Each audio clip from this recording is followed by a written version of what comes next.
I'm Denise, compulsive eater, and I'm abstinent today. And I know I'm abstinent because I weigh and measure my 3 meals from the GreySheet.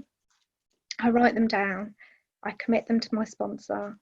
I eat what I say I'm going to eat, and abstinence is the most important thing in my life today, without exception. And I actually feel quite emotional. And what I'm very guilty in the past of doing is going, oh, here's a feeling, let's have a laugh, let's muck about, let's not feel this feeling. And I kind of sat with it tonight through the reading, because for me, to be 100 days abstinent again is an absolute miracle. And I'm just so happy to be here. I have to say, I'm just so happy to be here. I've had, I lost my abstinence June last year, and I've had about 5 day ones over this past year. And it is only really 100 days ago that I really feel that I surrendered to this program again. Before that, I was desperately trying to be abstinent. I just hadn't surrendered, and all I knew was what, my sponsor gave me, just to weigh and measure the next meal. Just to, if I relapse, just pick up the phone.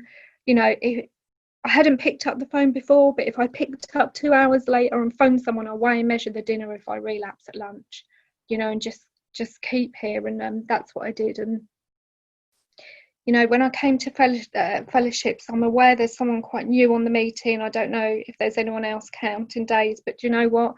I love it with visuals. And this was me just before I came into the fellowship 8 years ago.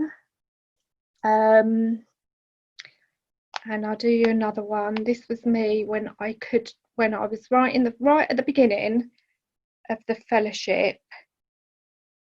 I couldn't, in fact, there's actually one of me slimmer here, which I'm not happy about because I have gained weight, but I don't know whether we can see, that was me just before the fellowship, and then that was me a couple of years ago when I'd got down to my weight. And although I can go all whatever and say it's not about weight, the reality is GreySheet has given me the option to be the correct weight, to be the right weight, to have the choice of being within a range through working with my sponsor. And you know what? I want to be the right weight. I want to be fit and healthy. I want to be a good example for my children. The big book tells us how to tell us in a general way of what it was like. And for me, in the eating, it was just horrific. I had I was under mental health services before I came into the fellowship. Which was 8 years ago, I was suicidal. I'd used crack cocaine, speed, whatever, to help keep my weight down.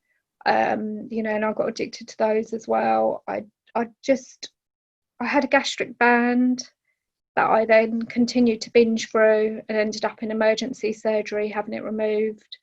Got blood clots, pulmonary embolisms. I had a doctor turn around and say to me, I was so heavy, he said, you need to lose weight or you're going to be dead within 5 years.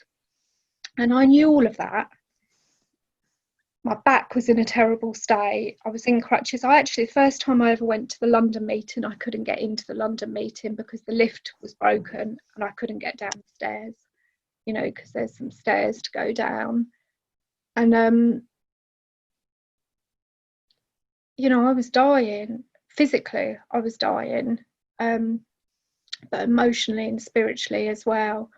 I'm 17 and a half years sober, clean and sober. And I just couldn't get it, because I got that, sobriety, but I just couldn't get why I couldn't get GreySheet at the beginning. I had a couple of years at the beginning where I struggled, and I tried and tried and tried, and I just wasn't willing to go to the lengths, that I had to go to. For me, GreySheet and food is just a completely different level, because, without a doubt, it's my primary, the thing that I have to do every day, to stay alive is eat and drink. And sorry, I'm a little bit going off, but just to say, where I was as well more recently, 100 days ago. So after I picked up, after having multiple years abstinent, where it took me was, I work for the NHS. I am extremely aware of all the COVID guidelines that we have in place. 5. Thank you, Viva. And I was being extremely careful. I was getting online food deliveries, I was sanitising them out the door, leaving stuff, sat there on surfaces and whatever. And where it took me during COVID was in and out of the little dirty corner shops, not wearing a mask, not wearing gloves, not sanitising my hair, getting the food that we don't eat, and feeling awful inside because I'm going home and lying, to my family about what I'm doing. I'd say I'd been 1 meal not abstinent, whereas it had been 2 days. And it would have me sitting up in bed, not being able to breathe, not being able to sleep because I was so frightened. That is where this disease takes me. And 100 days ago, I don't know what really changed, but something just changed. And I became entirely willing at that point to do what we have to do. And this is what I did and this is what I've done. So I was told very early in GreySheet, and this is for the purpose of the newcomer in the room as well, my first conversation that I had with someone, I was told that I was acutely allergic to grains, wheat and sugar. I was told that I was also allergic to anything that I didn't weigh and measure on a scale, cup, whatever, however my sponsor directed, because there are slightly different ways of doing it. I was told that we do this no matter what, and by no matter what, it meant no matter what. It meant on your wedding day, it meant if you lost a parent, it meant if you eat out, it meant if you end up in hospital. We work with our sponsor in those occasions, especially if we're unwell, but we do this no matter what. I was told to do 3 outreach calls a day, to get a service position as early as possible. And I had this kind of list of requirements. To be quite honest, I thought it was a bit much, really. You know what I mean? When I heard all of that, I was thinking, well, really? That's a little bit strong, but actually the desperation is, I'm saying at my first meeting, I couldn't walk down the stairs to get to the meeting. I travelled, I'd got up to London and I could not get into the meeting. And, I was injecting myself with blood thinners because my heart couldn't cope, my lungs couldn't cope. And, I thought it was a bit much to try that. And, but, I did it and I faffed around a while and then I got serious. And when I got serious, at that point, I'd been in this thing of weighing and measuring and then picking up the foods, weighing and measuring, picking up the foods.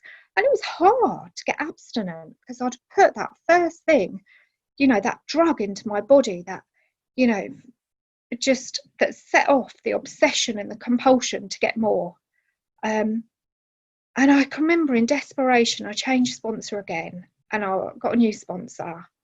And she gave me this relapse and recovery program and I did it all. And I also, so in the morning, I would phone her up and I would say, I commit not to go into a supermarket today. I do online shopping. I commit not to go into a garage today. When I need my car filling up, I do it, pay at the pump fully. I commit, and I'd go through a list with her and I'd do that. And I picked up, it wasn't enough. And we had a really long conversation. She said to me, I can see you're willing. I can see you try. There's one thing that's missing, and she was right. And it was God and it was a higher power in my life. I still thought that I could manage it, that I could do it, that I could get away with those little things that meant not to do the program fully. Lack of power was my dilemma. I thought, when faced with that compulsive bite, that I could get, I could get away with it. I didn't have any power. As soon as I saw it, I ate it, So for me, I had to really go away and work on my higher power. And that to me was, I was from a multi-religious background, so I didn't have religion. And I was like, how am I going to find, I had an idea of a higher power and I had an idea of nature, this, that and the other. But what happened to me is my sponsor told me to talk to other people about this specifically.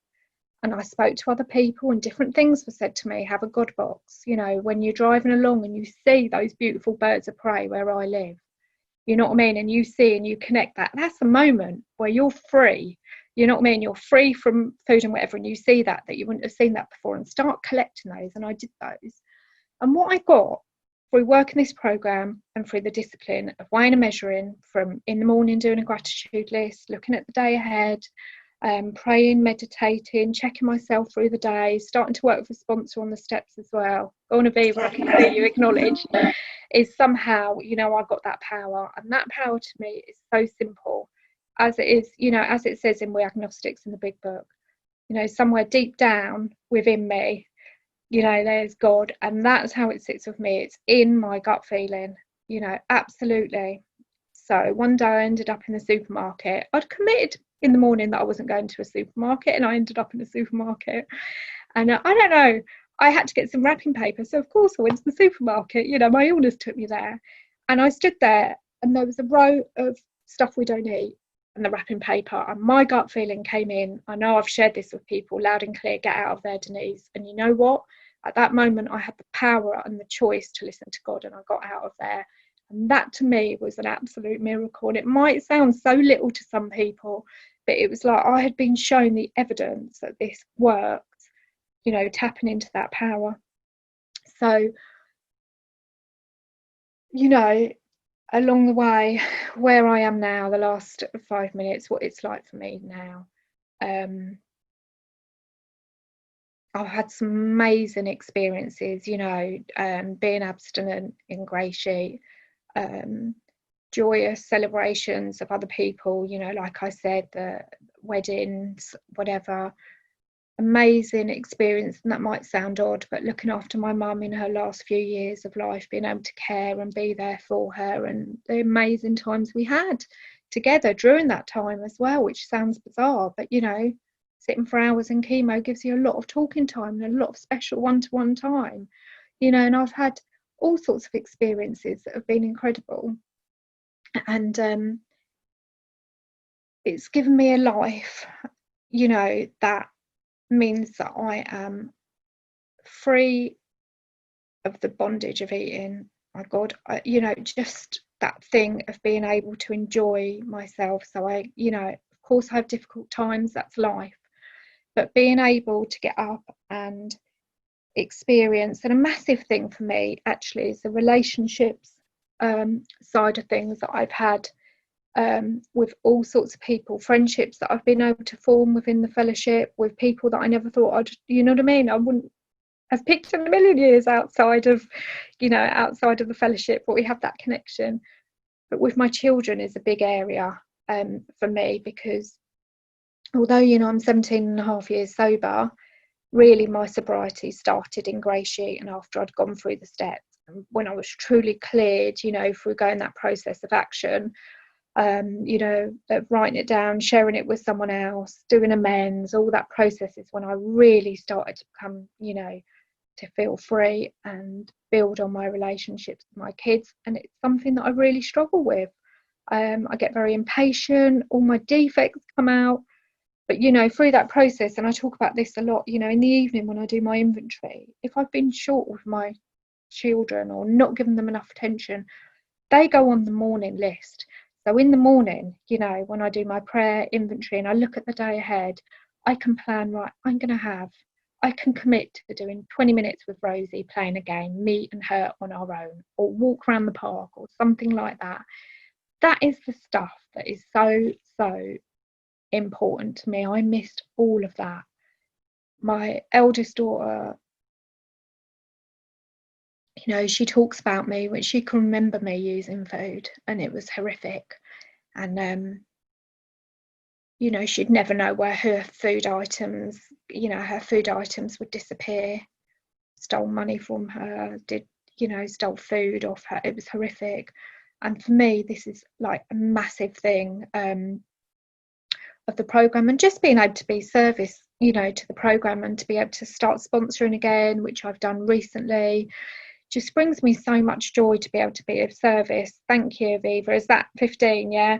to be of service, to be others, and to others, and that that's what it tells us to do in the big book, to pass this message on. And I really feel like I've just rambled a load of whatever. 15 minutes has gone really quickly.